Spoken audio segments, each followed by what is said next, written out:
시장의 실제 참여자들이 바라보는 간밤 시장 상황 직접 들어보죠. 앰플리파이 한동훈 상무 연결되어 있습니다. 상무님 안녕하십니까? 안녕하십니까. 앰플리파이 대표 한동훈입니다. 예.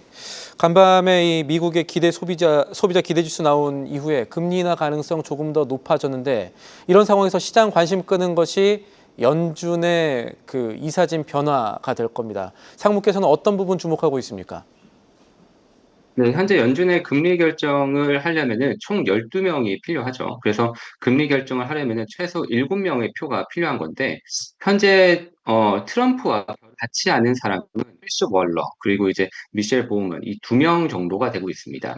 여기에 트럼프는 현재 연준 이사 공석 한 자리로 아까 전에도 말씀하셨던 스티븐 미란을 지명을 하였고요. 지난주 청문회에 이어서 이번 주 수요일에 투표를 할 것으로 보이는데 과연 이번에 미팅에 참석할 수 있느냐가 관건이 될 것 같습니다. 그리고 현재 불법 모기지 이슈로 트럼프가 해고를 했던 리사 쿡이라는 연준 이사가 이번에 참석할 것인지도 관건이 될 것 같고요. 법적 공방이 있겠지만 현재 기소가 되어 있다 보니까 오래 버티기는 힘지 않을까라는 의견도 있습니다. 결국 트럼프가 한 명을 더 임명을 할 수 있다 보니까 이렇게 되면 총 4명이 트럼프와 결을 같이 하게 되는 거거든요. 이러한 상황에서 결국 연준 이사를 누구로 하느냐가 아주 중요하겠죠.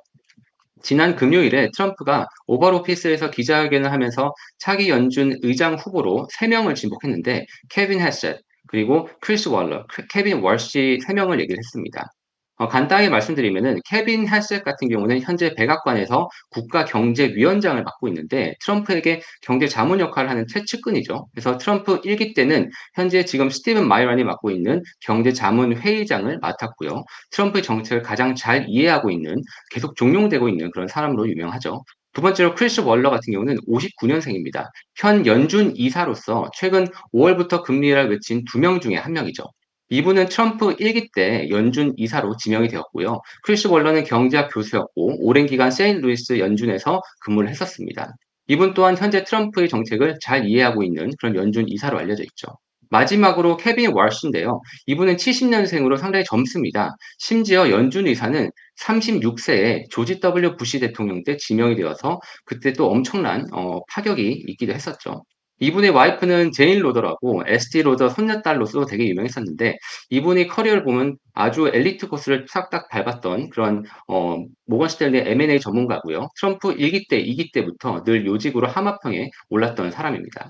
트럼프는 차기 연준 의장에 자기 정책을 가장 확실히 이해하는 사람을 지명하고 싶어 할 것입니다. 그런 면에서 봤을 때 이 3명 중에서는 케빈 할셋이 1기, 2기, 그리고 24년 트럼프 대선 캠프에서도 경제 자문 역할을 하다 보니까 트럼프의 정책을 가장 잘 이해하고 있는 것이 아닌가라고 얘기가 나오고 있고요. 금요일 트럼프가 집무실 기자회견에서 케빈 핫셋을 소개를 하면서 매우 유능한 사람이고 칭찬을 하면서 조만간 다른 포지션으로 옮길 수 있다라는 발언을 하면서 약간의 힌트를 주기도 했던 것이 상당히 키포인트였습니다. 그러니까 말씀대로라면은 우리가 앞으로 차기 연준 의장 될 사람의 캐비넷에 주목해야 된다라는 말씀이실 거고요. 알겠습니다.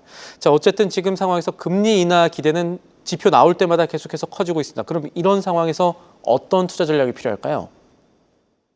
네, 지금 보면은 그 금리 인하에 대해서 9월 달에 한 차례 25bp 인하에 대해서는 거의 88%고 50bp도 거의 12%가 나와 있는데 결국 중요한 것은 고용지표 발표 이후 금리에 있는 기대가 많이 커졌지만 시장에서는 오히려 금리 인하가 현실화된다면 오히려 차익 실현 물량이 발생할 수 있다고 뉴스에 팔아라라는 의견이 나오고 있는 상황입니다.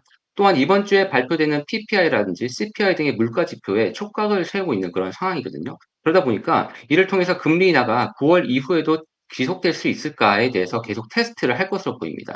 실제로 CME 페드 와치의 자료를 따르면 페드 와치를 보면서 저희가 금리 인하 여부를 가능성을 보고 있는데 데이터가 나올 때마다 약간 들쑥날쑥하게 움직인 것이 보이거든요. 결국 시장은 여전히 약한 센티멘트를 가지고 변동성에 대비를 해야 할 것으로 보이고 있습니다. 최근에 안전자산으로 계속해서 레코드를 신고가를 찍고 있는 금 그리고 은에 대한 포지션이 있죠.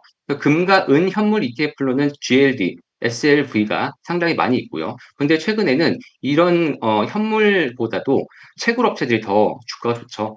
금채굴업체인 GDX, 은채굴업체인 SILJ가 있습니다. 또한 변동성을 계속 동반하고 있다 보니까 현금성 자산인 초단기 채권 ETF인 SGOV, BILL 등을 통해서 시장 포지션 자체를 줄이시거나 성장주에 대한 포지션을 계속해서 갖고 가시는데 이거에 대한 언제 넣고 뺄지에 대한 그것을 판단하기 어렵다면은 성장주 커버드 쿨인 QDIV를 통해서 성장주 시장을 일부 대체하거나 보완하는 것도 큰 방법일 것 같습니다. 네, 단기적으로는 차익 실현, 변동성 대비해야 된다. 알겠습니다. 지금까지 도움 말씀에 한동훈 앰플리파이 ETF 상무였습니다. 감사합니다. 감사합니다. 계속해서 다양한 경제 이슈를 알고 싶다면 구독과 좋아요, 알림 설정 부탁드립니다. AI 캐스터 권미정이었습니다.